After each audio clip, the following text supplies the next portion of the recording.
In today's video, I'm going to teach you how to create PDF templates for submissions in Zoho Forms. By the end, you'll have a polished, branded PDF layout ready to generate from your form responses. Start by opening your browser and searching for Zoho Forms. Click the official Zoho Forms link to head to the site. If you're already signed in, you'll be taken to your dashboard. If not, log in with your Zoho account.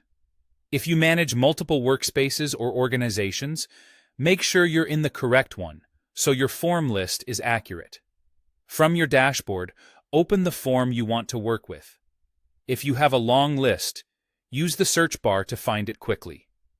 Once you're inside the form builder, navigate to the Settings section.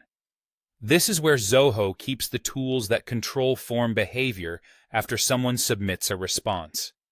In Settings, look for PDF and Document Merge. This section is dedicated to generating PDFs from submissions and integrating with document workflows. Click to open it, then select PDF Editor. The editor lets you design exactly how your submission data should appear instead of relying on a default layout. Next, go to the Custom Template tab and choose New. You'll be asked how you want to start. You can begin with a blank canvas if you want full control, or choose Explore Templates to browse pre-built designs. Picking a starter that's close to your use case can save time, and you can tweak every element later.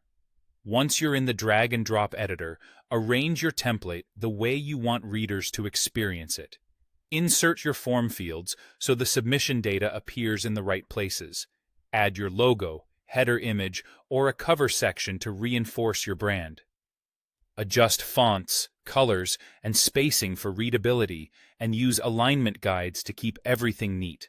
Consider adding section headings, subtle dividers, and a footer with your organization's details or page numbers. If available, use data placeholders to pull in values like the submission date automatically. Preview as you go so you can catch spacing issues early. Before you finalize the layout, open the page settings and confirm the orientation and size. Portrait works well for most forms. Landscape can be helpful for wide tables. Choose the page size that matches your region, like letter or A4, and adjust margins if your content feels cramped. When you're happy with the design, save your template with a clear name. It will now be available whenever you generate PDFs from submissions for this form, ensuring every response can be exported in your branded, professional format.